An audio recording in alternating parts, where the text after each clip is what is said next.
ഇവിടെയും യൂട്യൂബിലുമായി എന്നെ ശ്രവിക്കുന്ന എല്ലാ പ്രിയപ്പെട്ടവർക്കും കർത്താവായ യേശു ക്രിസ്തുവിൻ്റെ നിസ്തുല്യ നാമത്തിൽ സ്നേഹവന്ദനം. ദൈവത്തിൻ്റെ വചനവുമായി ഒരിക്കൽ കൂടി നിങ്ങളുടെ മുമ്പാകെ നിൽക്കുവാൻ സ്വർഗത്തിലെ ദൈവം സഹായിച്ചു എന്നതോർത്ത് ഞാൻ ദൈവത്തെ സ്തുതിക്കുകയാണ്.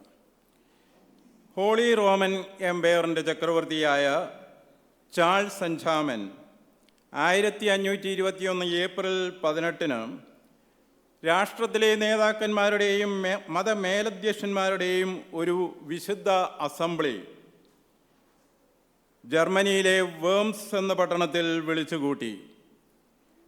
നവീകരണ വക്താവായ മാർട്ടിൻ ലൂതറിനെ ഔദ്യോഗിക മതമായ റോമൻ കത്തോലിക്ക മതത്തിൻ്റെ ആശയങ്ങളുമായി അനുരഞ്ജിപ്പിക്കുവാനുള്ള ശ്രമമായിരുന്നു അതിന് പിന്നിൽ.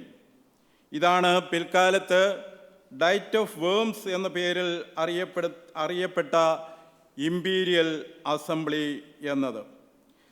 റോമൻ ചക്രവർത്തിയായ ചാൾസ് അഞ്ചാമൻ ലൂതറിനോട് തൻ്റെ ഉപദേശങ്ങളിൽ നിന്ന് പിന്മാറുവാൻ തയ്യാറുണ്ടോ എന്ന് ചോദിച്ചു. അതിന് മാർട്ടിൻ ലൂതറിൻ്റെ മറുപടി ഇപ്രകാരമായിരുന്നു: I cannot and will not recant anything, for to go against conscience is neither right nor safe. Here I stand, I can do no other. So help me God. Amen. എനിക്കെന്തെങ്കിലും മറിച്ചു പറയുവാനോ ഉപേക്ഷിക്കുവാനോ കഴിയുകയില്ല. കാരണം മനസാക്ഷിക്ക് വിരുദ്ധമായിട്ട് പ്രവർത്തിക്കുന്നത് ശരിയോ സുരക്ഷിതവുമോ അല്ല. ഇവിടെ ഞാൻ നിൽക്കുന്നു, എനിക്ക് മറ്റൊന്നും ചെയ്യുവാൻ കഴിയുകയില്ല. അതിനാൽ എന്നെ സഹായിക്കണമേ ദൈവമേ. ആമേൻ. ജീവൻ തൃണവൽക്കരിച്ചും ലൂതർ താൻ പ്രഖ്യാപിച്ച വിശ്വാസം മുറുകെ പിടിച്ചു. ദൈവപുത്രൻ്റെ കർത്തൃത്വത്തെയും ഉന്നത പൗരോഹിത്യത്തെയും കുറിച്ചുള്ള ആഴത്തിലുള്ള ബോധ്യമാണ് അദ്ദേഹത്തെ അതിന് നിർബന്ധിച്ചത്. നമ്മുടെ വിശ്വാസം മുറുകെ പിടിക്കുവാനും ശ്രേഷ്ഠ മഹാപുരോഹിതൻ്റെ മധ്യസ്ഥതയിൽ കൃപാസനത്തോട് അടുത്ത് ചെന്ന് സഹായം അഭ്യർത്ഥിക്കുവാനുമുള്ള എല്ലാ സാധ്യതയും ദൈവം നമുക്ക് ഒരുക്കിയിട്ടുണ്ട്. ആയതിനാൽ ഏതൊരു പ്രതിസന്ധിയെയും സ്ഥിരോത്സാഹത്തോടെ തരണം ചെയ്ത് ദൈവം വാഗ്ദത്തം ചെയ്ത സ്വസ്ഥതയിൽ പ്രവേശിക്കുവാൻ നമുക്ക് സാധിക്കും എന്ന കാര്യമാണ് ഇന്ന് ഞാൻ നിങ്ങളുമായി പങ്കുവയ്ക്കുവാനായിട്ട് ആഗ്രഹിക്കുന്നത്. അതിനായി എബ്രായ ലേഖനം അതിൻ്റെ 4-ാം അധ്യായം 14 മുതൽ 16 വരെയുള്ള വാക്യങ്ങൾ നമുക്ക് വായിക്കാം. എബ്രായ ലേഖനം 4-ാം അധ്യായം അതിൻ്റെ 14 മുതൽ 16 വരെയുള്ള വാക്യങ്ങൾ. ആകയാൽ ദൈവപുത്രനായ യേശു ആകാശത്തിൽ കൂടി കടന്നുപോയ ഒരു ശ്രേഷ്ഠ മഹാപുരോഹിതനായി നമുക്കുള്ളതുകൊണ്ട് നാം നമ്മുടെ സ്വീകാര്യം മുറുകെ പിടിച്ചുകൊള്ളുക. നമുക്കുള്ള മഹാപുരോഹിതൻ നമ്മുടെ ബലഹീനതകളിൽ സഹതാപം കാണിപ്പാൻ കഴിയാത്തവനല്ല, പാപം ഒഴികെ സർവത്തിലും നമുക്ക് തുല്യമായി പരീക്ഷിക്കപ്പെട്ടവനത്രേ നമുക്കുള്ളത്. അതുകൊണ്ട് കരുണ ലഭിപ്പാനും തത്സമയത്ത് സഹായത്തിനുള്ള കൃപ പ്രാപിപ്പാനുമായി നാം ധൈര്യത്തോടെ കൃപാസനത്തിന് അടുത്ത് ചെല്ലുക. ഈ വേദഭാഗത്തിൻ്റെ കേന്ദ്ര ആശയം എന്താണെന്ന് ഞാൻ വ്യക്തമാക്കാം. നാം ഏറ്റുപറയുന്ന വിശ്വാസം മുറുകെ പിടിക്കുവാനും കരുണയ്ക്കും സംയോജിതമായ സഹായത്തിനുമായി ആത്മവിശ്വാസത്തോടെ ദൈവസിംഹാസനത്തെ സമീപിക്കുവാനും സ്വർഗത്തിലേക്ക് കരയേറിപ്പോയ ശ്രേഷ്ഠ മഹാപുരോഹിതൻ്റെ മധ്യസ്ഥത നമുക്കുണ്ട്. നമ്മെപ്പോലെ പരീക്ഷിക്കപ്പെട്ടവനെങ്കിലും ഒരു പാപവും ചെയ്യാതെ ആകാശത്തെ ഭേദിച്ചുകൊണ്ട് ദൈവസന്നിധിയിലേക്ക് പ്രവേശിച്ചവനാകിയാൽ അവന് നമ്മോട് സഹതാപം കാണിപ്പാനും തത്സമയത്ത് നമ്മെ സഹായിപ്പാനും കഴിയും.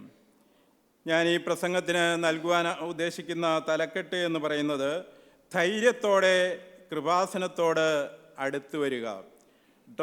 Draw near to the throne of grace confidently. ധൈര്യത്തോടെ കൃപാസനത്തോട് അടുത്തു വരിക. ഇതൊരു ട്രാൻസിഷണൽ പാസേജ്, അതായത് പരിവർത്തന വേദഭാഗമാണ്. അതായത് 3-ാം അധ്യായത്തിൻ്റെ 1-ാം വാക്യം മുതൽ 4-ാം അധ്യായത്തിൻ്റെ 13 വരെയുള്ള വാക്യങ്ങളുടെ ഒരു ഉപസംഹാരവും 4-ാം അധ്യായത്തിൻ്റെ 17 മുതൽ 10-ാം അധ്യായത്തിൻ്റെ 25 വരെ ദീർഘിക്കുന്നതുമായ വേദഭാഗത്തിൻ്റെ ഒരു ആമുഖവുമാണ്. അതായത് 3-ാം അധ്യായത്തിൻ്റെ 4 മുതൽ 13 വരെയുള്ള അധ്യായങ്ങളുടെ ഒരു ഉപസംഹാരവും 4-ാം അധ്യായത്തിൻ്റെ 17 മുതൽ 10-ാം അധ്യായത്തിൻ്റെ 25 വരെയുള്ള വേദഭാഗങ്ങളുടെ ഒരു ആമുഖവുമാണ്. ഈ ദീർഘമായ വേദഭാഗം ക്രിസ്തുവിൻ്റെ മഹാപൗരോഹിത്യ ശുശ്രൂഷയെ വിവരിക്കുന്നു. പല മുന്നറിയിപ്പുകളുടെയും നടുവിൽ പിടിവള്ളിയായി നിലകൊള്ളുന്ന ക്രിസ്തുവിൻ്റെ ഈ മഹാപൗരോഹിത്യ ശുശ്രൂഷയാണ് യഥാർത്ഥത്തിൽ എബ്രായ ലേഖനത്തിൻ്റെ കേന്ദ്ര സന്ദേശമായി ഇരിക്കുന്നത്. ഈ വേദഭാഗത്ത് പ്രധാനമായും 2 കൽപ്പനകളും അവയ്ക്കുള്ള അടിസ്ഥാനവുമാണ് നാം കാണുന്നത്. അതിൽ 1-ാമത്തെ കൽപ്പന എന്നത് വിശ്വാസം മുറുകെ പിടിക്കുക എന്നതാണ്. 2-ാമത്തെ കൽപ്പന ധൈര്യത്തോടെ കൃപാസനത്തോട് അടുത്തു വരിക. വിശ്വാസം മുറുകെ പിടിക്കുക, ധൈര്യത്തോടെ കൃപാസനത്തോട് അടുത്തു വരിക. ഈ 2 പ്രസ്താവനകളും what we have in Christ, നമുക്ക് ക്രിസ്തുവിൽ എന്തുണ്ട് എന്ന കാര്യം നമ്മോട് പറയുന്നു. ക്രിസ്തുവിൽ നമുക്കുള്ള റിസോഴ്സസ് എന്തൊക്കെയാണ് എന്നാണ് ഈ വേദഭാഗം നമ്മോട് പറയുന്നത്. ഈ 2 പ്രബോധനങ്ങൾക്കുമുള്ള ബേസിസ് അഥവാ അടിസ്ഥാനം എന്ന് പറയുന്നത് ദൈവപുത്രനായ ക്രിസ്തുവിൻ്റെ മഹാപൗരോഹിത്യ ശുശ്രൂഷയാണ്. യേശു ക്രിസ്തുവിൻ്റെ മഹാപൗരോഹിത്യ ശുശ്രൂഷ.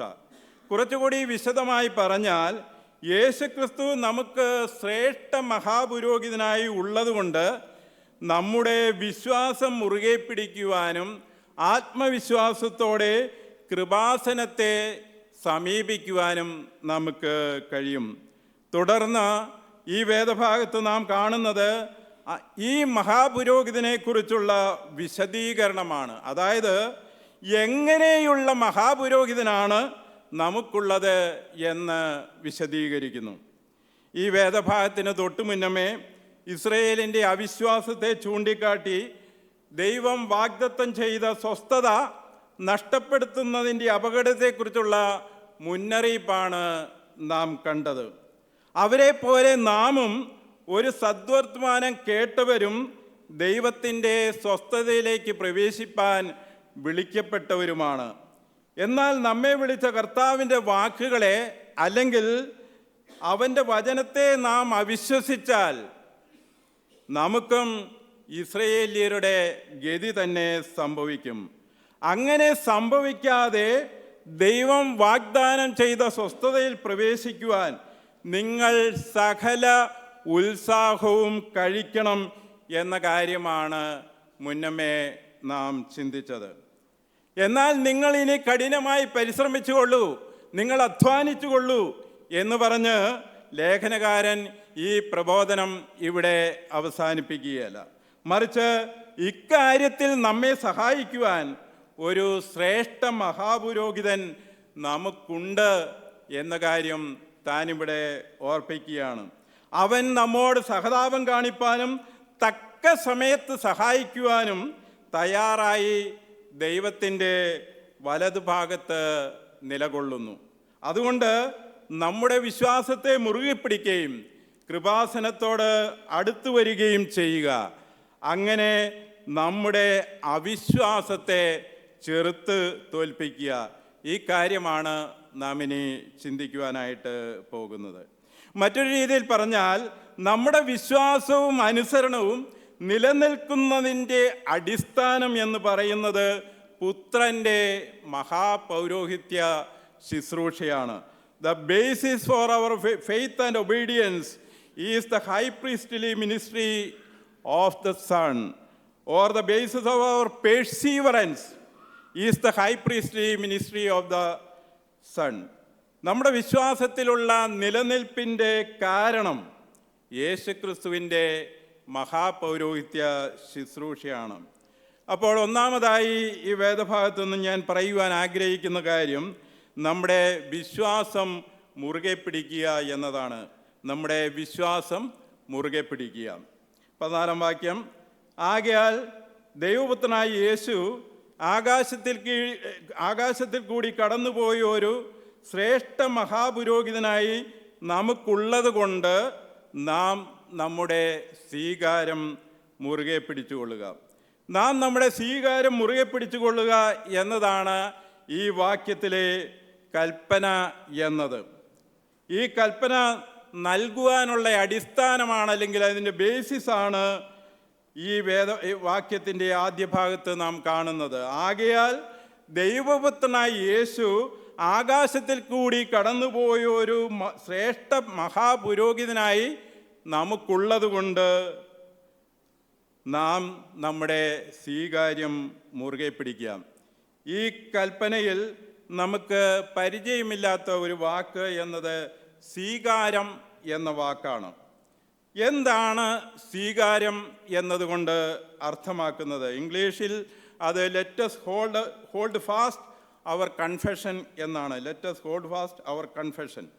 കൺഫെഷൻ എന്ന് കേൾക്കുമ്പോൾ നമ്മുടെ മനസ്സിലേക്ക് പെട്ടെന്ന് വരുന്ന ആശയം കത്തോലിക്കർ അനുഷ്ഠിച്ചു പോരുന്ന കുമ്പസാരമാണ്. എന്നാൽ വൈദികനോട് പാപം ഏറ്റുപറഞ്ഞ് പാപമോചനം നേടുന്ന കാര്യമല്ല ഇവിടെ അർത്ഥമാക്കുന്നത്. ഞാനത് വിശദീകരിക്കാം. സ്വീകാര്യം എന്നതിന് ഹോമോലോജിയ എന്ന ഗ്രീക്ക് വാക്കാണ് ഉപയോഗിച്ചിരിക്കുന്നത്. ഈ വാക്കിൻ്റെ അർത്ഥമെന്ന് പറയുന്നത് ഒരാൾ നടത്തുന്ന പ്രസ്താവന ഏറ്റുപറഞ്ഞുകൊണ്ട് അതിനോട് യോജിപ്പ് അഥവാ സമ്മതം അറിയിക്കുന്നതിനെയാണ് കൺഫെഷൻ എന്ന് പറയുന്നത്. ഒരാൾ നടത്തുന്ന പ്രസ്താവന ഏറ്റുപറഞ്ഞുകൊണ്ട് അതിനോട് സമ്മതം അറിയിക്കുക. ഒരു സത്യത്തെക്കുറിച്ചുള്ള ആഴമായ ബോധ്യത്തിൻ്റെ വെളിച്ചത്തിൽ നടത്തുന്ന ഏറ്റുപറച്ചിലാണിത്. കോടതിയുമായി ബന്ധപ്പെട്ട ഒരു വാക്കാണിത്. ഒരു കോടതിയിൽ ഒരാൾ താൻ ചെയ്ത കുറ്റം അംഗീകരിക്കുന്നതും ഇക്കാര്യത്തിൽ കോടതി പുറപ്പെടുവിക്കുന്ന വിധി പാലിച്ചു കൊള്ളാമെന്ന് സമ്മതിക്കുന്നതുമാണ്. ഇന്നത്തെ സംസ്കാരത്തിൽ തെറ്റ് സമ്മതിക്കുക എന്ന കാര്യം നമുക്ക് ചിന്തിക്കുവാനേ കഴിയുകയില്ല. ഏത് തെറ്റിനെയും ന്യായീകരിക്കുക എന്ന പ്രവണതയാണ് ഇന്ന് ലോകത്ത് നാം കാണുന്നത്.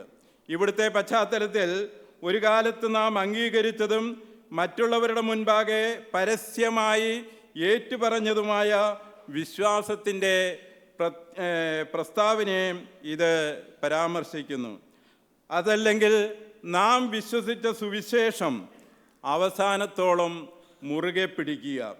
1 യോഹന്നാൻ 4:15 5:15 നാം ഇത് വളരെ സംക്ഷിപ്തമായി പറഞ്ഞിരിക്കുന്നത് നമുക്ക് കാണുവാനായിട്ട് കഴിയും. അവിടെ ഇപ്രകാരം പറയുന്നു: യേശു ദൈവപുത്രനായ ക്രിസ്തു അഥവാ യേശു ദൈവപുത്രനായ മശിഹയാണ്. അവനെ നമ്മുടെ അപ്പസ്തോലനും മഹാപുരോഹിതനുമായിട്ട് ഏറ്റുപറയണം എന്നാണ് എബ്രായ ലേഖനകാരൻ 3:1 പറയുന്നത്. ഇതാണ് രക്ഷിക്കപ്പെടുന്ന വ്യക്തിയുടെ ആദ്യ വിശ്വാസമെന്ന് പറയുന്നത്. ഇവിടെയാണ് ക്രിസ്തീയ ജീവിതം ആരംഭിക്കുന്നത്. ഈ വിശ്വാസം അവസാനത്തോളം നാം മുറുകെ പിടിക്കുക എന്നതാണ് അവിശ്വാസം ഒരുവനിലേക്ക് കടന്നു വരാതിരിക്കുവാനുള്ള പ്രതിവിധി എന്നത്. ഇസ്രായേൽ ജനം മരുഭൂമിയിൽ പട്ടുപോകുവാനുള്ള കാരണം എന്താണ്? മിസ്രൈമിൻ്റെ അടിമത്തത്തിൽ നിന്ന് അത്ഭുതങ്ങളാലും അടയാളങ്ങളാലും വീര്യപ്രവൃത്തികളാലും അവരെ പുറത്തു കൊണ്ടുവന്ന ദൈവത്തിന് കനാൻ ദേശത്തെ മല്ലന്മാരെ നീക്കി ആ ദേശം അവർക്ക് അവകാശമായി കൊടുക്കുവാൻ കഴിയുകയില്ല എന്നവർ വിശ്വസിച്ചു.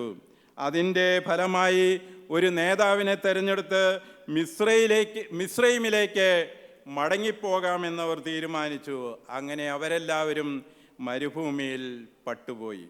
നമ്മെ സംബന്ധിച്ചിടത്തോളം ദൈവം തൻ്റെ ഏകജാതനായ പുത്രൻ്റെ രക്തത്താൽ സാത്താൻ്റെ അടിമത്തത്തിൽ നിന്ന് വിടുവിച്ച് നമ്മുടെ കൈക്ക് പിടിച്ച് ഇതുവരെ നടത്തി. ഇനി ലക്ഷ്യസ്ഥാനത്ത് എത്തിക്കുവാനും അവന് കഴിയും. അതിൻ്റെ ഇടവേളയിൽ പ്രതികൂലങ്ങളൊന്നും ഉണ്ടാവുകയില്ല എന്നല്ല. ചില രോഗങ്ങൾ നമ്മെ ബാധിച്ചേക്കാം, സാമ്പത്തിക ഞെരുക്കങ്ങൾ നമുക്കുണ്ടായേക്കാം, ചിലപ്പോൾ പീഡനങ്ങൾ നമുക്ക് നേരിട്ടേക്കാം, അതുമല്ലെങ്കിൽ പാപത്തിൻ്റെ ശക്തമായിട്ടുള്ള പ്രലോഭനങ്ങൾ നമുക്ക് ഉണ്ടാകാം. എന്നാൽ അവിടെ നാം പതറിപ്പോവുകയല്ല വേണ്ടത്, അവിടെ നാം തളരുകയല്ല വേണ്ടത്, അവിടെ നാം നിരാശപ്പെട്ടു പോകുകയല്ല വേണ്ടത്, പഴയ മതത്തിലേക്ക് തിരിച്ചു പോയേക്കാം എന്ന് ചിന്തിക്കുകയുമല്ല വേണ്ടത്. നമ്മുടെ വിശ്വാസം മുറുകെ പിടിക്കുകയാണ്. ഒരു വലിയ സ്വസ്ഥത നമ്മെ കാത്തിരിക്കുന്നു. ആ സ്വസ്ഥതയിലേക്ക് എത്തിക്കുന്നതുവരെ അവൻ നമ്മെ കൈവിടുകയില്ല. ഇത് നാം വിശ്വസിക്കണം. അക്കാര്യമാണ് ലേഖനകാരൻ ഇവിടെ ഓർമ്മിപ്പിക്കുന്നത്. ഡോക്ടർ എസ് ലൂയിസ് ജോൺസന്റെ വാക്കുകളിൽ പറഞ്ഞാൽ, ഇസ്രായേൽ മക്കൾ ചെയ്തതുപോലെ നിങ്ങൾ വിശ്വാസം തള്ളിക്കളയരുത്. കർത്താവിലുള്ള നിങ്ങളുടെ വിശ്വാസം എന്നേക്കും നിലനിൽക്കേണ്ട വിശ്വാസമാണ്. അതിനാൽ നിങ്ങളുടെ സ്വീകാര്യം മുറുകെ പിടിക്കുക. പീറ്റർ ലൊംബാർഡ് എന്ന ദൈവദാസൻ ഇതിനെ വിശേഷിപ്പിച്ചത്, ഹൃദയത്തിൻ്റെ വിശ്വാസവും വായുടെ ഏറ്റുപറച്ചിലും എപ്പോഴും നിങ്ങളുടെ ഹൃദയത്തിലും നാവിലും ഉണ്ടായിരിക്കണം എന്നതാണ്. ഹൃദയത്തിൻ്റെ വിശ്വാസവും വായുടെ ഏറ്റുപറച്ചിലും എപ്പോഴും നിങ്ങളുടെ ഹൃദയത്തിലും നാവിലും ഉണ്ടായിരിക്കണം എന്നതാണ്. നാം കൈവശം വെച്ചിരിക്കുന്ന സത്യത്തിൻ്റെ പരസ്യമായ ഏറ്റുപറച്ചിലിന് മറ്റു പല നേട്ടങ്ങളുമുണ്ട്. അത് നാം പലപ്പോഴും അവഗണിക്കുന്നു. നാം പ്രയാസകരമായിട്ടുള്ള സമയങ്ങളിലൂടെ കടന്നു പോകുമ്പോൾ ക്രിസ്തുവിനെ നമ്മുടെ അപ്പസ്തോലനും മഹാപുരോഹിതനുമായിട്ട് ഏറ്റുപറയേണ്ടതുണ്ട്. അവൻ്റെ മഹത്തായ ശുശ്രൂഷ നമ്മുടെ സ്വന്തമാക്കുവാൻ, അതിനെ മുറുകെ പിടിക്കുവാൻ നാം ഹൃദയത്തിൽ അവ ഏറ്റുപറയണം.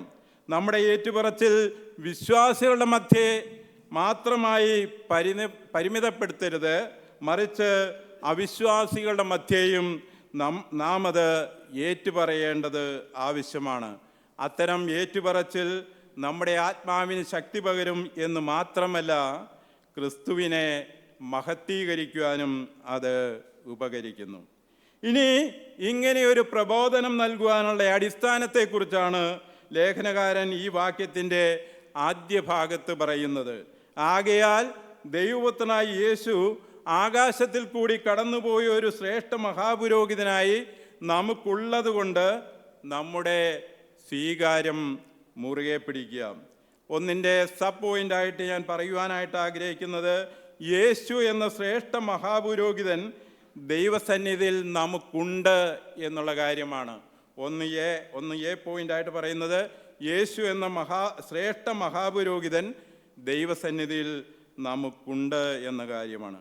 Doctor D.A. കാഴ്സൺ ഇതിനെക്കുറിച്ച് പറയുന്നത്, ഈ ലേഖനത്തിൻ്റെ ആദ്യ അധ്യായങ്ങളിൽ ദൈവപുത്രനായ ക്രിസ്തുവിനെ രാജാവ് എന്ന നിലയിലാണ് ലേഖനകാരൻ അവതരിപ്പിച്ചത് എങ്കിൽ, ഇപ്പോൾ ദൈവപുത്രനായ ക്രിസ്തുവിനെ ശ്രേഷ്ഠ മഹാപുരോഹിതനായിട്ട് അവതരിപ്പിച്ചിരിക്കുന്നു എന്നാണ്.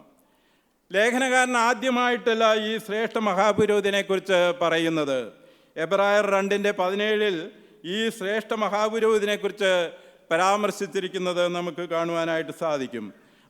അവിടെ നാം കാണുന്നത്, കരുണയുള്ളവനും വിശ്വസ്തനുമായ ഒരു മഹാപുരോഹിതനാകേണ്ടതിന് ദൈവപുത്രൻ എല്ലാ കാര്യങ്ങളിലും നമ്മെപ്പോലെ ആയിത്തീർന്നവനാണ് എന്നാണ്. ഇനി വരാൻ പോകുന്ന അധ്യായങ്ങളിലും മഹാപുരോഹിതനെക്കുറിച്ച് വളരെ കാര്യങ്ങൾ താൻ പറയുന്നുണ്ട്. മഹാപുരോഹിതനെക്കുറിച്ച് പരാമർശിക്കുന്നതിലെ പോയിന്റ് എന്താണ്?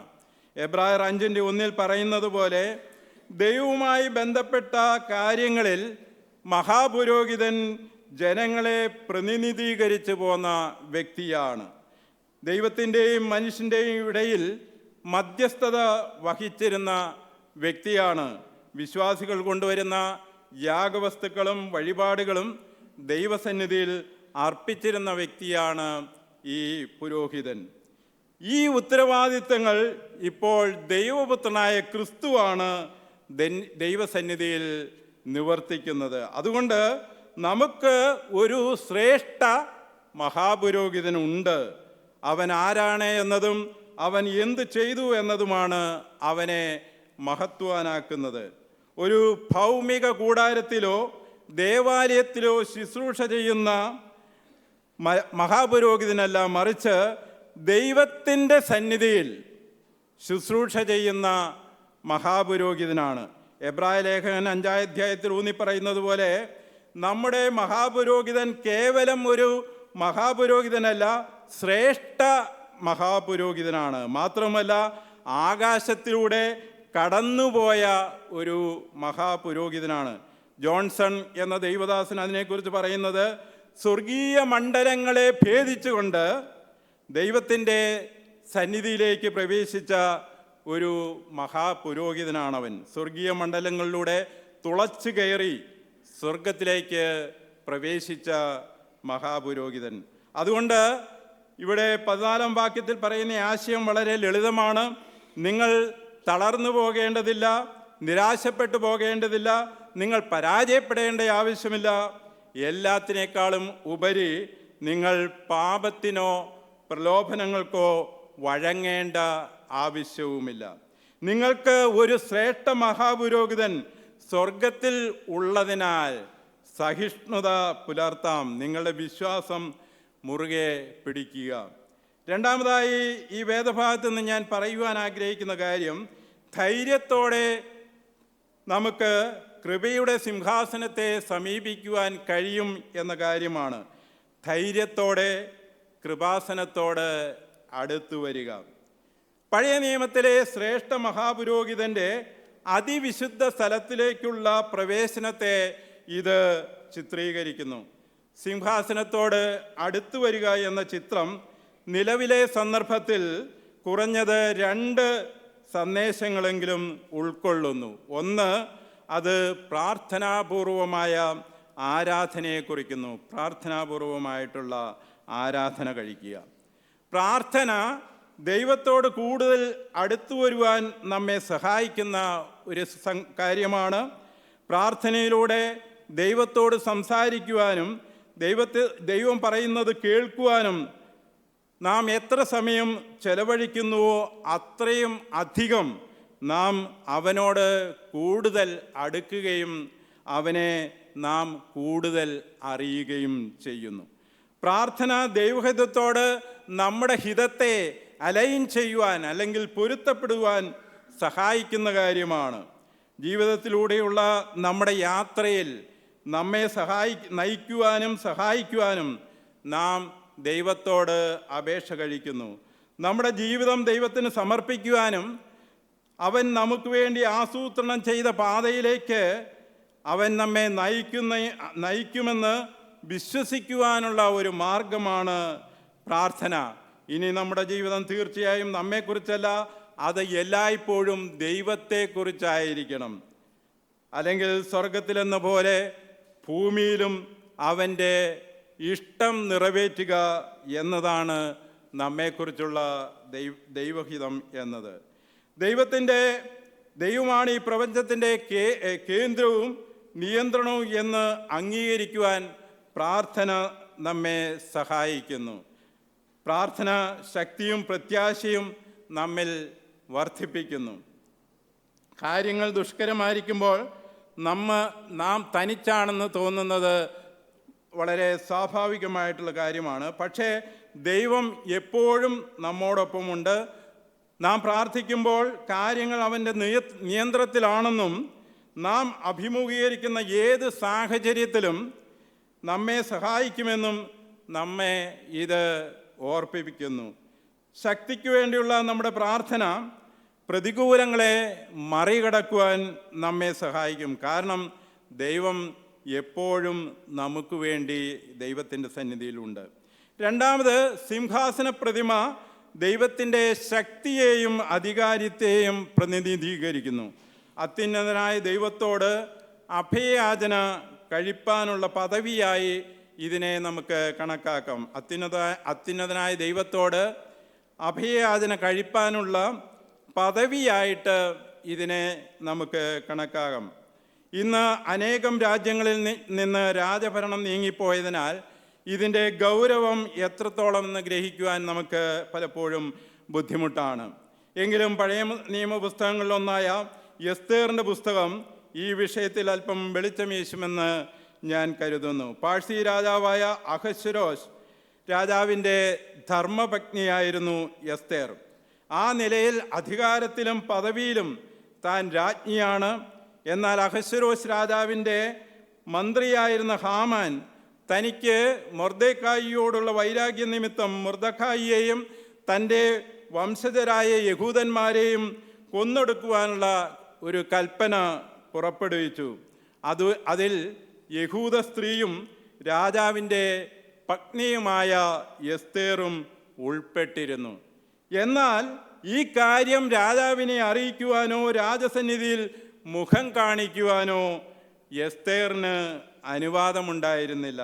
കാരണം താൻ രാജസന്നിധിയിലേക്ക് കടന്നു ചെല്ലുകയും രാജാവ് തൻ്റെ ചെങ്കോൽ അവളുടെ നേരെ നീട്ടാതിരിക്കുകയും ചെയ്താൽ അവൾ ആര് തന്നെ ആയിരുന്നാലും കൊല്ലപ്പെടുമെന്നതായിരുന്നു രാജാവിൻ്റെ കൽപ്പന എന്നത്. അതുകൊണ്ട് അവൾ അതിനൊരു ഉപാധി കണ്ടുപിടിച്ചത് രാജ്യത്തെ യഹൂദന്മാരെ എല്ലാം കൂട്ടി 3 ദിവസം തിന്നുകയോ കുടിക്കുകയോ ചെയ്യാതെ ഉപവസിക്കുക.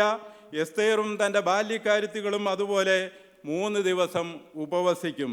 അതിനുശേഷം തൻ്റെ ജീവനെ തൃണവൽക്കരിച്ചുകൊണ്ട് രാജസന്നിധിയിൽ പ്രവേശിക്കുക. അങ്ങനെ തൻ്റെ അപേക്ഷ രാജസന്നിധിയിൽ കഴിക്കുക. ഒരു രാജ്യത്തെ രാജാവിൻ്റെ മുൻപിൽ ആ രാജ്യത്തെ രാജ്ഞിയായ സ്വന്തം ഭാര്യയ്ക്ക് കടന്നു ചെല്ലുവാനുള്ള മാർഗമാണ് ഇത് എന്ന് നാം ഓർക്കണം. അങ്ങനെയെങ്കിൽ രാജാതിരാജാവും കർത്താതികർത്താവും അതീവ വിശുദ്ധിയിൽ വാഴുന്നവനുമായ ദൈവസന്നിധിയിൽ ഒരു അശുദ്ധനായ വ്യക്തിക്ക് അല്ലെങ്കിൽ ഒരു പാപിയായ വ്യക്തിക്ക് കടന്നു ചെല്ലുവാൻ എങ്ങനെയാണ് കഴിയുക? അത് പാപിയായ മനുഷ്യനെ സംബന്ധിച്ചിടത്തോളം അപ്രാപ്യമായിട്ടുള്ള ഒരു കാര്യമാണ്. അഹ്റോൻ്റെ പുത്രന്മാരും പുരോഹിതന്മാരായി അഭിഷേകം ചെയ്യപ്പെട്ടവരുമായിട്ടുള്ള നാദാബും അബീഹുവും ധൂപകലശത്തിൽ അഗ്നിയുമായി ദൈവസന്നിധിയിൽ പ്രവേശിച്ചപ്പോൾ സംഭവിച്ചതെന്താണെന്ന് നമുക്കറിയാം. അവർ ഇരുവരും അഗ്നിയാൽ ദഹിപ്പിക്കപ്പെടുകയാണ് ഉണ്ടായത്. അവരുടെ പാപം എന്താണെന്ന് അവിടെ വ്യക്തമായി ഇല്ല എങ്കിലും അവർ ധൂപകലശങ്ങളിൽ അഗ്നി ഉപയോഗിച്ചു എന്ന കാരണമാണ് നമുക്ക് അവിടെ കാണുവാനായിട്ട് കഴിയുന്നത്. അതായത് യാഗപീഠത്തിന്മേൽ നിന്നുയരുന്ന അഗ്നി സ്വീകരിക്കാതെ പുറത്തു നിന്നുള്ള അഗ്നി ഉപയോഗിച്ചുകൊണ്ട് ഉപയോഗിച്ചുകൊണ്ട് കത്തിച്ച ധൂപകലശങ്ങളാണ് അവർ ഉപയോഗിച്ചത് എന്നതാണ് അതിൻ്റെ കാരണമായിട്ടിരിക്കുന്നത്. അത് സൂചിപ്പിക്കുന്നത് എന്തെന്നാൽ യഥാർത്ഥ ആരാധനയുടെയും പ്രാർത്ഥനയുടെയും ഉറവിടം ക്രിസ്തുവിൻ്റെ ക്രൂശാണ്, അഥവാ ക്രിസ്തുവിൻ്റെ യാഗമാണ് എന്ന കാര്യമാണ്. ഈ ശ്രേഷ്ഠ മഹാപുരോഹിതൻ്റെ മധ്യസ്ഥതയിൽ നമുക്ക് ധൈര്യത്തോടെ കൃപാസനത്തെ സമീപിക്കാം. അവൻ്റെ സന്നിധിയിൽ എപ്പോൾ വേണമെങ്കിലും കടന്നു ചെല്ലാനും ആരാധനയും അഭയയാചനയും കഴിക്കാമെന്ന ഉറപ്പാണ് ഇത് നമുക്ക് നൽകുന്നത്. അടുത്തു വരിക എന്ന വർത്തമാനകാല പ്രയോഗം 2 കാര്യങ്ങൾ ഉൾക്കൊള്ളുന്നു. ഒന്ന്, ഒരു വിശ്വാസിക്ക് ദൈവവുമായുള്ള തുടർമാനമായ ബന്ധത്തെ അത് കാണിക്കുന്നു. 2, നമുക്ക് നിരന്തരം ദൈവത്തെ സമീപിക്കാം.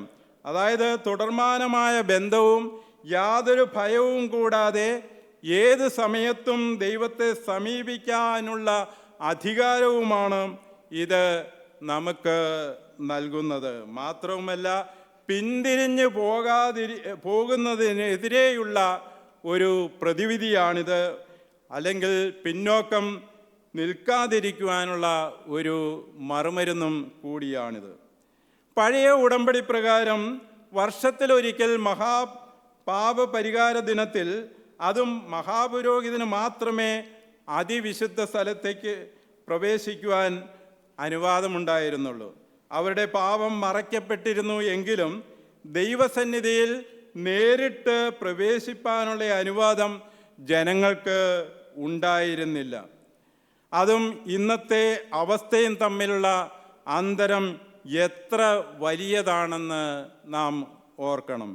അന്നും അനേകം പ്രശ്നങ്ങളും പ്രതികൂലങ്ങളും ജനങ്ങൾക്കുണ്ടായിരുന്നു. പക്ഷേ അക്കാര്യം ദൈവസന്നിധിയിൽ ബോധിപ്പിക്കണമെങ്കിൽ കടമ്പകൾ ഏറെ കടക്കണമായിരുന്നു. എന്നാൽ ക്രിസ്തുവിൻ്റെ മഹാപൗരോഹിത്യത്തിൻ കീഴിൽ ദൈവജനത്തിന് ഏത് സമയത്തും ധൈര്യത്തോടെ കൃപാസനത്തോട് അടുത്തു വരുവാനും തങ്ങളുടെ അപേക്ഷയും അഭയയാചനകളും അർപ്പിക്കുവാനും കഴിയും എന്നത് എത്രയോ വലിയ ഭാഗ്യമാണ്. എന്നാൽ നമുക്ക് ദൈവവുമായി ലഭിച്ചിരിക്കുന്ന ഈ ബന്ധവും പദവിയും നാം എത്രമാത്രം പ്രയോജനപ്പെടുത്തുന്നു എന്നതാണ് ചോദ്യം. ഈ ബന്ധവും പദവിയും നാം എത്രമാത്രം പ്രയോജനപ്പെടുത്തുന്നു? ദൈവത്തിൻ്റെ മഹാകാരുണ്യം കൊണ്ട് ഈ നാളുകളിൽ എന്നെ എൻ്റെ പ്രാർത്ഥനാ ജീവിതത്തിൽ ഗണ്യമായ പുരോഗതി കൈവരിക്കുവാൻ കഴിഞ്ഞിട്ടുണ്ട്. അതിൻ്റെ ഗുണവും എനിക്ക് അനുഭവിച്ചറിയുവാൻ സാധിക്കുന്നു എന്നതോർത്ത് ഞാൻ ദൈവത്തെ സ്തുതിക്കുന്നു. രണ്ടാമത്തെ പോയിൻറ്റിൻ്റെ സബ് പോയിൻ്റായിട്ട് ഞാൻ പറയുവാൻ ആഗ്രഹിക്കുന്നത്, ദൈവത്തിൻ്റെ സന്നിധിയിലേക്ക് ധൈര്യത്തോടെ കടന്നു വരുവാനുള്ള ബേസിസ് അഥവാ അതിൻ്റെ അടിസ്ഥാനത്തെക്കുറിച്ചാണ്. രണ്ടാമത്തെ പോയിൻറ്റിൻ്റെ സബ് പോയിൻ്റ് എന്ന് പറയുന്നത്, കരുണയുടെയും കൃപയുടെയും ഉറവിടമായ ക്രിസ്തു എന്ന മഹാപുരോഹിതൻ്റെ തക്ക സമയത്തുള്ള സഹായം നമുക്കുണ്ടാകും എന്ന കാര്യമാണ്. കരുണയുടെയും കൃപയുടെയും ഉറവിടമായ ക്രിസ്തു എന്ന മഹാപുരോഹിതൻ്റെ തക്ക സമയത്തുള്ള സഹായം നമുക്ക് ഉണ്ടാകും. കരുണയുടെയും കൃപയുടെയും യഥാർത്ഥ ഉറവിടം ക്രിസ്തുവാണ്. ആയതിനാൽ ഭയം കൂടാതെ തുറന്ന മനസ്സോടെ വിശ്വാസികൾക്ക് ദൈവത്തോട് അടുത്തു വരാം. മറ്റൊരു രീതിയിൽ പറഞ്ഞാൽ, ദൈവത്തിൻ്റെ കരുണയും കൃപയും തക്ക സമയത്തുള്ള സഹായത്തിൽ കലാശിക്കും എന്നാണ്. ക്രിസ്തുവിലുള്ള ദൈവത്തിൻ്റെ കരുണയെ നിരാകരിക്കുവാൻ ഇസ്രയേലിയരെ പ്രലോഭിപ്പിച്ചത് സമൂഹത്തിൽ നിന്ന് അവർക്കുണ്ടായ പീഡനമാണ്. അവർ തങ്ങളുടെ വിശ്വാസം മുറുകെ പിടിക്കുകയും വിശ്വസ്തരായി നിലകൊള്ളുകയും യേശുവിൻ്റെ മഹാപൗരോഹിത ശുശ്രൂഷയിലൂടെ ദൈവത്തെ സമീപിക്കുകയും ചെയ്താൽ കൃത്യസമയത്ത് ദൈവം സഹായവുമായി വരുമെന്ന് ഗ്രന്ഥകർത്താവ് ഇവിടെ ഉറപ്പു നൽകുകയാണ്. നമ്മുടെ മഹാപുരോഹിതൻ എങ്ങനെയുള്ള മഹാപുരോഹിതനാണ്, അവൻ എങ്ങനെ നമ്മെ സഹായിക്കുവാൻ കഴിയും എന്ന കാര്യമാണ് 15-ാം വാക്യത്തിൽ നാം കാണുന്നത്. അവിടെ നാം ഇപ്രകാരം വായിക്കുന്നു: നമുക്കുള്ള മഹാപുരോഹിതൻ നമ്മുടെ ബലഹീനതകളിൽ സഹതാപം കാണിപ്പാൻ കഴിയാത്തവനല്ല, പാപം ഒഴികെ സർവത്തിലും നമുക്ക് തുല്യനായി പരീക്ഷിക്കപ്പെട്ടവനത്രേ നമുക്കുള്ളത്. നെഗറ്റീവായി ഈ രണ്ട് പ്രസ്താവനകളും കാണിക്കുന്നത് we have such a caring high priest എന്നതാണ്. We have such a caring high priest. നമ്മ ഇന്ന് സങ്കീർത്തനത്തിൽ ആ കാര്യം വളരെ വ്യക്തമായിട്ട് പ്രിയ സഹോദരൻ നമ്മോട് പങ്കുവെച്ച കാര്യമാണ്. നമ്മെ വളരെയേറെ കരുതുന്ന ഒരു മഹാപുരോഹിതൻ നമുക്കുണ്ട്. ഈ ഉറപ്പ് വളരെ പ്രധാനമാണ്. 14-ാം വാക്യത്തിൽ നമ്മുടെ വിശ്വാസം മുറുകെ പിടിക്കുവാൻ നമ്മോട് പറഞ്ഞു. കാരണം ദൈവപുത്രനായ ക്രിസ്തു എന്ന മഹാപുരോഹിതൻ നമുക്കുണ്ട്. അതുകൊണ്ട് മാത്രം കാര്യമില്ല, ആ മഹാപുരോഹിതൻ നമ്മെ മനസ്സിലാക്കുവാൻ കഴിവുള്ള, നമ്മെ സഹായിക്കുവാൻ കഴിവുള്ള വ്യക്തിയാണോ എന്നാണ് ഇനി അറിയേണ്ടത്. അവൻ നമ്മുടെ ബലഹീനതകളിൽ സഹതപിപ്പാൻ കഴിയാത്ത ഒരു മഹാപുരോഹിതനല്ല. ഇത് എത്രയോ ആശ്വാസകരമായിട്ടുള്ള ഒരു കാര്യമാണ്. യേശു നമ്മെ നോക്കി നിരാശയോടെയും കോപത്തോടെയും എന്തുകൊണ്ടാണ് എന്നെപ്പോലെ നിങ്ങൾക്ക് അനുസരിക്കുവാൻ കഴിയാത്തത് എന്ന് അവൻ നമ്മോട് ചോദിക്കുകയില്ല. ദൈവപുത്രൻ മനുഷ്യനായി തീർന്നവനാണവൻ. അവന് നമ്മെ മനസ്സിലാക്കുവാൻ കഴിയും. യേശു തൻ്റെ ജ്ഞാനം നമുക്കെതിരെ ഉപയോഗിക്കുകയില്ല, മറിച്ച് നമ്മോട് സഹതപിക്കുന്നതിനാണ് താൻ ഈ അറിവ് ഉപയോഗിക്കുന്നത്. എന്തുകൊണ്ടാണ് യേശു മനുഷ്യനായത്? ഒരു കാരണം, നമ്മൾ അനുഭവിക്കുന്നത് അനുഭവിച്ചറിയുവാനും അനുകമ്പയുള്ള ഒരു മഹാപുരോഹിതനാകാനും വേണ്ടിയാണ്. നമ്മൾ അനുഭവിക്കുന്നത് അനുഭവിച്ചറിയുവാനും അനുകമ്പയുള്ള ഒരു മഹാപുരോഹിതനും ആകുവാനും വേണ്ടിയാണ് അവൻ മനുഷ്യനായി തീർന്നത്. സഹതാപത്തെക്കുറിച്ച് നമ്മൾ പലപ്പോഴും സംസാരിക്കുന്നത് ഒരു വൈകാരിക തിരിച്ചറിയൽ എന്ന നിലയിലാണ്. അയ്യോ കഷ്ടമായി പോയി എന്ന് പറഞ്ഞ് മൂക്കത്ത് വിരൽ വെച്ചുകൊണ്ട് നിൽക്കുകയല്ല കർത്താവ് ചെയ്യുന്നത്. അവൻ നമ്മെ വൈകാരികമായി മാത്രമല്ല തിരിച്ചറിയുന്നത്, അവൻ നമ്മെ ശാരീരികമായി തിരിച്ചറിയുന്നു. സ്വയം മനുഷ്യനായി തീർന്നതിലൂടെ നാം അനുഭവിക്കുന്നത് തിരിച്ചറിയുവാൻ കഴിയുന്ന നിലയിൽ സകലവും അനുഭവിച്ചറിഞ്ഞവനാണ് അവൻ. അവനേക്കാൾ നമ്മുടെ അവസ്ഥ മനസ്സിലാക്കാൻ കഴിയുന്ന മറ്റൊരു മധ്യസ്ഥനുമില്ല. അവനാണ് നമ്മുടെ ഏക മധ്യസ്ഥൻ. അവൻ പരീക്ഷിക്കപ്പെട്ടു, അവൻ പ്രലോഭിപ്പിക്കപ്പെട്ടു, എന്നാൽ അതിലൊന്നും അവൻ ഒരു പാപവും ചെയ്തില്ല. വിശ്വസ്തയോടെ അവനത് നേരിട്ടു. വിശ്വസ്തമായിട്ടുള്ള സഹിഷ്ണുത വളരെ പ്രയാസകരമായിട്ടുള്ള ഒരു കാര്യമാണ്. അത് വളരെ ബുദ്ധിമുട്ടാണെന്ന് യേശുവിന് നന്നായി അറിയാം. യേശുവിൻ്റെ വെല്ലുവിളി വളരെ കഠിനമായിരുന്നു. കാരണം അവൻ ഒരിക്കലും ഒരു കോംപ്രമൈസിനും തയ്യാറായിരുന്നില്ല. നാം എല്ലാവരും പലതിനും വഴങ്ങിക്കൊടുക്കുന്നവരാണ്. ദൈവം നമ്മെ വിളിച്ചിരിക്കുന്നത് പോലെ വിശ്വസ്തരായി സഹിക്കുന്നവരല്ല. നമ്മുടെ പോരാട്ടം യേശുവിന് നന്നായി അറിയാം. അവൻ നമ്മുടെ പോരാട്ടത്തെ അറിയുന്നു. അവൻ പലതവണ പരീക്ഷിക്കപ്പെട്ടെങ്കിലും ഒന്നിലും പരാജയപ്പെട്ടില്ല. കഷ്ടതകൾക്കിടയിലും അവൻ പിതാവിനെ ഉപേക്ഷിച്ചില്ല. നാം അനുഭവിക്കുന്ന വികാരങ്ങൾ, നാം അനുഭവിക്കുന്ന വേദനകൾ, നാം നേരിടുന്ന പരീക്ഷകൾ, നാം കാണുന്ന പ്രലോഭനങ്ങൾ, ഇവ അനുഭവിക്കുന്നതിൽ നിന്ന് യേശുവിൻ്റെ ദൈവത്വം അവനെ തടഞ്ഞില്ല. സുവിശേഷങ്ങളിൽ ഇത് നാം കണ്ടിട്ടുണ്ട്. യേശു ഗെത്സമനയിൽ വളരെ ഭ്രമിപ്പാനും വ്യാകുലപ്പെടാനും തുടങ്ങി എന്ന് മർക്കോസ് 14:33 നാം വായിക്കുന്നു. അടുത്ത വാക്യത്തിൽ തന്നെ തൻ്റെ ഉള്ളം മരണവേദന പോലെ അതിദുഃഖിതമായി തീർന്നു എന്ന് യേശു പറയുകയും ചെയ്തതായിട്ട് നാം വായിക്കുന്നു. അവൻ്റെ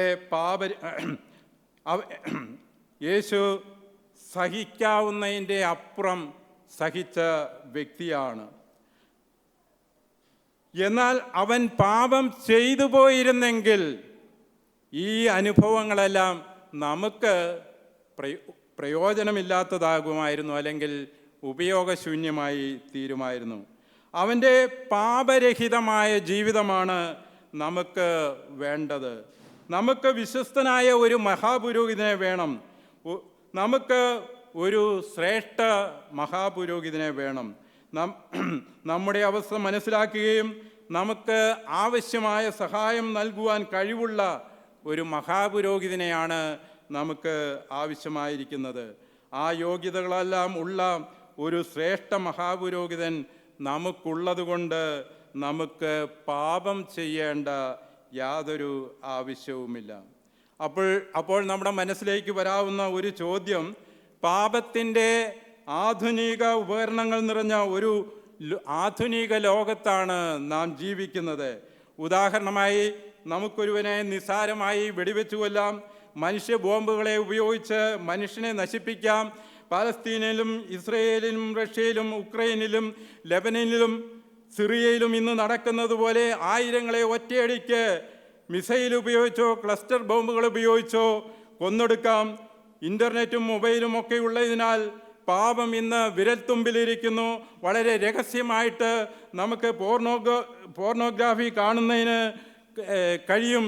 അന്ന് ഇതൊന്നും ഉണ്ടായിരുന്നില്ലല്ലോ. മാത്രവുമല്ല, നമ്മുടെ വരുമാന മാർഗങ്ങൾ മൂടിവെച്ച് ഇൻകം ടാക്സ് വെട്ടിപ്പ് നടത്താം, ആളുകളുടെ ബാങ്ക് അക്കൗണ്ടുകൾ ഹാക്ക് ചെയ്ത് പണം അടിച്ചു മാറ്റാം, മോഹന വാഗ്ദാനങ്ങൾ നൽകി ആളുകളെ വഞ്ചിക്കാം, വാട്സാപ്പ് നമ്പറുകൾ ഹാക്ക് ചെയ്ത് സുഹൃത്തുക്കളോട് സഹായം അഭ്യർത്ഥിക്കാം. ഇതൊന്നും യേശുവിൻ്റെ കാലത്ത് ഉണ്ടായിരുന്നില്ലല്ലോ. അങ്ങനെയുള്ള പരീക്ഷകളെ ഒന്നും കർത്താവിന് നേരിടേണ്ടി വന്നില്ലല്ലോ. പിന്നെ എങ്ങനെയാണ് കർത്താവ് എല്ലാ നിലയിലും നമ്മെപ്പോലെ പരീക്ഷിക്കപ്പെട്ടു എന്ന് പറയുവാനായിട്ട് കഴിയുക? തീർച്ചയായും ഇല്ല. 1-ാം നൂറ്റാണ്ടിലെ പലസ്തീനിൽ ഈ കാര്യങ്ങളൊന്നും തന്നെ ഉണ്ടായിരുന്നില്ല. കഴിഞ്ഞ 2 സഹസ്രാബ്ദങ്ങളിൽ പാപത്തിൻ്റെ പദപ്രയോഗങ്ങളോ ഉപകരണങ്ങളോ വളരെ മാറിയിട്ടുണ്ടെങ്കിലും പാപത്തിൻ്റെ അടിസ്ഥാന സ്വഭാവം മാറ്റമില്ലാതെ തുടരുന്നു. വിദ്വേഷം, കൊലപാതകം, അത്യാഗ്രഹം, സത്യസന്ധതയില്ലായ്മ, സ്വാർത്ഥത, മോഹം, കാമം ഇവയൊക്കെയാണ് ഈ പാപങ്ങൾക്ക് പിന്നിൽ. മനുഷ്യൻ്റെ അടിസ്ഥാന പാപ സ്വഭാവങ്ങൾ പുതിയ രൂപത്തിലും പാപത്തിലും പ്രത്യക്ഷപ്പെടുന്നു എന്ന് മാത്രമേയുള്ളൂ. യഹോവ കയനോട് പറഞ്ഞതുപോലെ, പാപം നിന്റെ വാതിൽക്കൽ കിടക്കുന്നു, നീ അതിനെ കീഴടക്കണം. അവയെ നീ കീഴടക്കുന്നില്ല എങ്കിൽ അവ നിന്നെ കീഴടക്കും. പിന്നെ ഉയരാവുന്ന മറ്റൊരു സംശയം, യേശുക്രിസ്തു ദൈവമായിരുന്നത് കൊണ്ട് തൻ്റെ പ്രലോഭനങ്ങൾ എങ്ങനെ യാഥാർത്ഥ്യമാകും എന്നതാണ്. യേശു ഒരേ സമയവും ദൈവവും ഒരേ മനുഷ്യനുമായിരുന്നു എന്ന കാര്യം നാം ഓർക്കണം. മനുഷ്യനെന്ന നിലയിൽ യേശുവിന് പ്രലോഭനത്തിൻ്റെ മുഴുവൻ ശക്തിയും അനുഭവപ്പെട്ടു. അവൻ നേരിട്ട പ്രലോഭനങ്ങൾ യഥാർത്ഥമായിരുന്നു. തന്നെ പാപത്തിലേക്ക് ക്ഷണിക്കുന്ന പ്രലോഭനങ്ങൾ തന്നെയാണ് താനും നേരിട്ടത്. എന്നിരുന്നാലും ദൈവമെന്ന നിലയിൽ അവൻ പാപം ചെയ്യുമായിരുന്നില്ല, പാപം ചെയ്തതുമില്ല.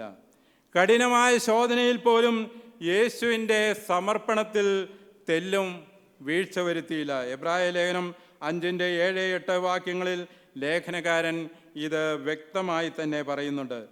ക്രിസ്തു തൻ്റെ ഐഹിക ജീവകാലത്ത് തന്നെ മരണത്തിൽ നിന്ന് രക്ഷിപ്പാൻ കഴിയുന്നവനോട് ഉറച്ച നിലവിളിയോടും കണ്ണുനീരോടും കൂടി അപേക്ഷയും അഭയാചനം കഴിക്കുകയും ഭക്തി നിമിത്തം ഉത്തരം ലഭിക്കുകയും ചെയ്തു. പുത്രൻ എങ്കിലും താൻ അനുഭവിച്ച കഷ്ടങ്ങളാൽ അനുസരണം പഠിച്ച് തികഞ്ഞവനായി തന്നെ അനുസരിക്കുന്ന ഏവർക്കും നിത്യരക്ഷയുടെ കാരണഭൂതനായി തീർന്നു. താൻ ദൈവപുത്രനായിരുന്നിട്ടും ഉറച്ച നിലവിളിയോടും കണ്ണുനീരോടും കൂടെ പിതാവിനോട് അഭയയാചന കഴിച്ചാണ് തൻ്റെ കഷ്ടങ്ങളെ താൻ നേരിട്ടത്. അവൻ ദൈവപുത്രനായിരുന്നെങ്കിലും താൻ അനുഭവിച്ചതിൽ നിന്ന് അനുസരണം പഠിച്ചാണ് അവൻ തികഞ്ഞവനായി തീർന്നത്. വാസ്തവത്തിൽ മരണത്തിലേക്കുള്ള തൻ്റെ പീഡനത്തെ മറികടക്കാനും ദൈവഹിതത്തോട് പുറംതിരിഞ്ഞു നിൽക്കുവാനുമുള്ള പ്രലോഭനമായിരുന്നു യേശു നേരിട്ടത്. അതുകൊണ്ട് പീഡനങ്ങൾക്ക് മുന്നിൽ തിരിഞ്ഞു ഓടുവാനുള്ള നമ്മുടെ പ്രലോഭനത്തിന് യേശുവിന് നമ്മോട് സഹതപിക്കുവാനായിട്ട് കഴിയും. യേശുവിനും അതേ ആഗ്രഹം തോന്നിയിട്ടുണ്ടാകാം, പക്ഷേ അവനത് നിരസിച്ചു. അതുകൊണ്ട് ഏത് വെല്ലുവിളിയും നേരിടുന്നതിന് നമ്മെ അവന് സഹായിക്കുവാനായിട്ട് കഴിയും. മരണത്തിൻ്റെ മുന്നിലും അടിപതറാതെ വിശ്വാസത്തിൽ ഉറച്ചു നിൽക്കുകയും ക്രിസ്തുവിൻ്റെ മഹാപൗരോഹിത്യത്തെ ഹൃദയത്തിൽ താലോലിക്കുകയും ചെയ്ത ഒരു മഹാനായ വ്യക്തിയുടെ അനുഭവം പങ്കുവെച്ചുകൊണ്ട് ഞാൻ ഈ സന്ദേശം അവസാനിപ്പിക്കുവാനായിട്ട് ആഗ്രഹിക്കുന്നു. 2-ാം ലോക മഹായുദ്ധത്തിന് 4 നൂറ്റാണ്ടുകൾക്ക് മുമ്പുള്ള ചരിത്രപരമായിട്ടുള്ള ഒരു ഫുട്ടേജാണിത്. ജർമ്മൻ ദൈവശാസ്ത്രജ്ഞനും പാസ്റ്ററും സെമിനാരി പ്രൊഫസറും റെസിസ്റ്റൻറ്റ് മൂവ്മെൻറ്റിലെ പങ്കാളിയുമായ ഡയട്രിച്ച് ബോൺഹോഫർ മറ്റ് ചില ആളുകളോടൊപ്പം നാസികളാൽ തടവിലാക്കപ്പെട്ടു. യുദ്ധത്തിൻ്റെ അവസാന നാളുകളിൽ ചക്രവാളത്തിൽ സഖ്യകക്ഷികളുടെ തോക്കുകളിൽ നിന്നും വെടിയൊച്ചയുടെ ശബ്ദം കേട്ടപ്പോൾ ബോൺഹോഫറും സഹതടവുകാരും പ്രതീക്ഷയുടെയും പരിഭ്രാന്തിയുടെയും വിചിത്രമായിട്ടുള്ള ഒരു വികാരം പങ്കുവച്ചു.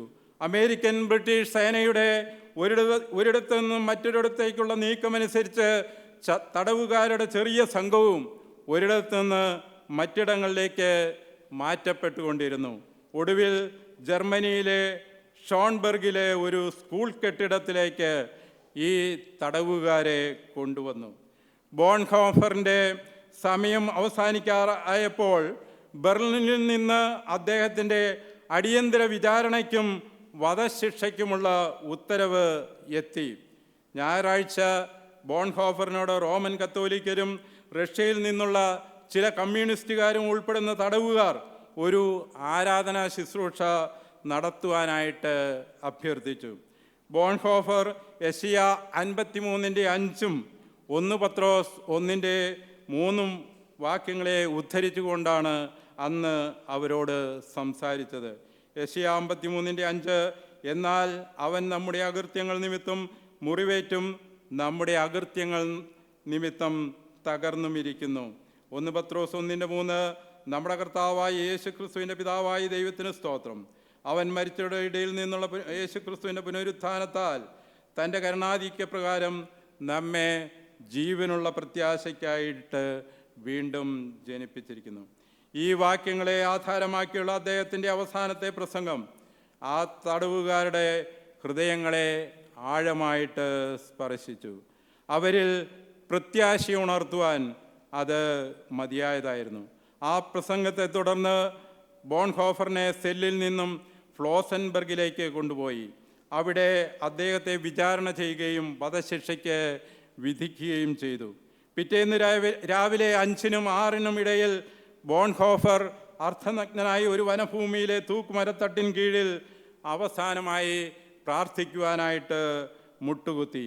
തൻ്റെ അവസാന പ്രഭാത ധ്യാനത്തിൽ ലോകത്തെ നേടുവാൻ ലക്ഷ്യമിട്ടുകൊണ്ട് അദ്ദേഹം ഇപ്രകാരം എഴുതി: എല്ലാറ്റിൻ്റെയും താക്കോൽ അവനിൽ അഥവാ ക്രിസ്തുവിലാണ്. എല്ലാത്തിൻ്റെയും താക്കോൽ അവനിലാണ്, ഇൻ ക്രൈസ്റ്റ്, അവനിലാണ്. നാം ദൈവത്തിൽ നിന്ന് ശരിയായി പ്രതീക്ഷിക്കുന്നതും അവനോട് ആവശ്യപ്പെടുന്നതും എല്ലാം ക്രിസ്തുവിൽ നാം കണ്ടെത്തേണ്ടതാണ്. യേശുവിൻ്റെ ദൈവത്തിന് നാം ചിന്തിക്കുന്നത് പോലെ ദൈവം ചെയ്യുന്നതും ചെയ്യേണ്ടതുമായ കാര്യങ്ങളുമായി നമുക്ക് പലപ്പോഴും ബന്ധം കണ്ടെത്തുവാനായിട്ട് കഴിഞ്ഞു എന്ന് വരികയില്ല. ദൈവം വാഗ്ദാനം ചെയ്യുന്നതും അവൻ നിവർത്തിക്കുന്നതും എന്താണെന്ന് മനസ്സിലാകണമെങ്കിൽ യേശുവിൻ്റെ ജീവിതം, അവൻ്റെ വചനങ്ങൾ, പ്രവർത്തികൾ, കഷ്ടത, മരണം എന്നിവയെക്കുറിച്ച് ശാന്തമായിട്ട് നാം ധ്യാനിക്കണം.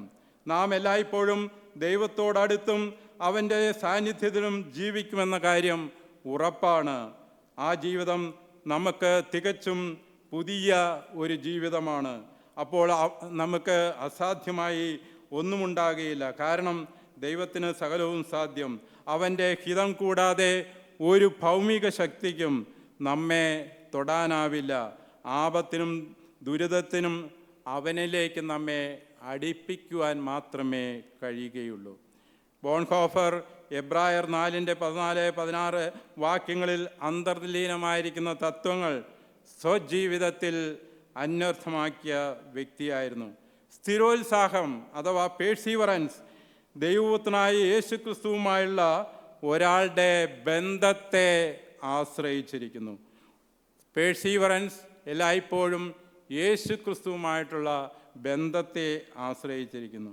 അദ്ദേഹം തൻ്റെ വിശ്വാസം അവസാനം വരെ മുറുകെ പിടിച്ചു. അങ്ങനെ യഥാർത്ഥ ക്രിസ്തീയ വിശ്വാസത്തിൻ്റെയും സ്ഥിരോത്സാഹത്തിൻ്റെയും ശാശ്വതമായ ചിത്രം അവശേഷിപ്പിച്ചുകൊണ്ട് അദ്ദേഹം ഈ ലോകത്തിൽ നിന്നും യാത്രയായി. നമ്മുടെ ജീവിതത്തിലെ വെല്ലുവിളികൾ ഇതിനേക്കാൾ വലുതാണോ? ഈ പ്രസംഗം കേൾക്കുന്ന ചിലരെങ്കിലും ഉയർന്ന തോതിലുള്ള പീഡനമോ ഭീഷണിയോ നേരിടുന്നവരാകാം. ആരും മരണത്തെ അഭിമുഖീകരിക്കുന്നവരായി ഉണ്ടാകും എന്ന് ഞാൻ കരുതുന്നില്ല. പക്ഷേ അധികം പേർക്കും ഒരുപക്ഷെ തങ്ങളുടെ അവിശ്വാസികളായ ബന്ധുക്കളുടെ എതിർപ്പാകാം. അതല്ലെങ്കിൽ അവരുടെ ജോലിസ്ഥലത്ത് തങ്ങളുടെ വിശ്വാസത്തെ പരിഹസിക്കുന്ന അവരുടെ ഓഫീസിലെ ഒരു ബോസാകാം. അതല്ലെങ്കിൽ ഒരു സുഹൃത്താകാം. അല്ലെങ്കിൽ നിങ്ങളുടെ ജീവിതം ദുസ്സഹമാക്കുന്ന വിശ്വാസിയല്ലാത്ത ഒരു ജീവിത പങ്കാളി ആകാം. അത്തരം സാഹചര്യങ്ങൾ യഥാർത്ഥവും നിങ്ങളുടെ ജീവിതത്തിന് ഒരു വെല്ലുവിളിയുമാണ്. എന്നാൽ ഈ പ്രതിസന്ധികളിൽ നിങ്ങളുടെ വിശ്വാസം കുറേശ്ശെ അയഞ്ഞു തുടങ്ങുന്നു എങ്കിൽ യേശുവിനെക്കുറിച്ചുള്ള നിങ്ങളുടെ വീക്ഷണം തീർച്ചയായും നിങ്ങൾ പരിശോധിക്കണം. നമുക്ക് വേണ്ടി മരിച്ച യേശുവിനെയും അവൻ്റെ ശ്രേഷ്ഠ പൗരോഹിത്യത്തെയും ശുശ്രൂഷയെയും കുറിച്ചുള്ള വ്യക്തമായിട്ടുള്ള ചിത്രം നമ്മിലുണ്ടോ എന്ന് നാം പരിശോധിക്കണം. വിശ്വാസ ജീവിതത്തിൽ ചാഞ്ചല്യം തോന്നുന്നുവെങ്കിൽ ഇവയെ നിശ്ചയമായിട്ടും നിങ്ങൾ പരിശോധിക്കണം. അപ്പോൾ ഞാൻ എൻ്റെ സന്ദേശം ഉപസംഹരിക്കുകയാണ്. 2 കാര്യങ്ങളാണ് ഞാൻ നിങ്ങളുമായി പ്രധാനമായും പങ്കുവച്ചത്. ഒന്ന്, നമ്മുടെ വിശ്വാസം അവസാനത്തോളം മുറുകെ പിടിക്കുക. അതിൻ്റെ അടിസ്ഥാനമായി പറഞ്ഞത് യേശു എന്ന ശ്രേഷ്ഠ മഹാപുരോഹിതൻ ദൈവസന്നിധിയിൽ നമുക്കുണ്ട് എന്ന കാര്യമാണ്. രണ്ടാമത്തെ പോയിൻ്റായിട്ട് പറഞ്ഞത് ധൈര്യത്തോടെ കൃപാസനത്തോട് അടുത്തു വരിക. അതിൻ്റെ അടിസ്ഥാനം എന്നത് കരുണയുടെയും കൃപയുടെയും ഉറവിടമായ ക്രിസ്തു എന്ന മഹാപുരോഹിതൻ നമ്മോട് സഹതാപം കാണിക്കുവാനും തക്ക സമയത്ത് സഹായിക്കുവാനും തയ്യാറായി ദൈവപക്ഷത്തുണ്ട്. ക്രിസ്ത്യൻ നൂറ്റാണ്ടുകളിലുടനീളമുള്ള ലൂഥർമാരുടെയും ബോൺഹോഫർമാരുടെയും ജീവിതോദാഹരണങ്ങളിൽ നിന്ന് നാം കാണുന്നത് നമ്മുടെ പ്രശ്നങ്ങൾക്കുള്ള പരിഹാരം വിശ്വാസത്തിൻ്റെ ആഴത്തിൽ നിന്നും ജീവിതത്തിൻ്റെയും ഹൃദയത്തിൻ്റെയും പ്രതിബദ്ധതയിൽ നിന്നുമാണ് ഒഴുകുന്നത് എന്നതാണ്. നമ്മുടെ പ്രശ്നങ്ങൾക്കുള്ള പരിഹാരം വിശ്വാസത്തിൻ്റെ ആഴത്തിൽ നിന്നും ജീവിതത്തിൻ്റെയും ഹൃദയത്തിൻ്റെയും പ്രതിബദ്ധതയിൽ നിന്നുമാണ് ഒഴുകുന്നത്. അത്തരം ഒരു ബോധ്യം നാം കണ്ടെത്തിക്കഴിഞ്ഞാൽ സമഗ്രതയോടെ സത്യസന്ധതയോടെ ജീവിക്കുവാനായിട്ട് നമുക്ക് സാധിക്കും. അതിന് ദൈവം നമ്മെ സഹായിക്കട്ടെ എന്ന് പ്രാർത്ഥിച്ചുകൊണ്ട് ഞാൻ എൻ്റെ വാക്കുകളെ ചുരുക്കുന്നു. ദൈവം നിങ്ങളെ അനുഗ്രഹിക്കുമാറാകട്ടെ. ആമേൻ.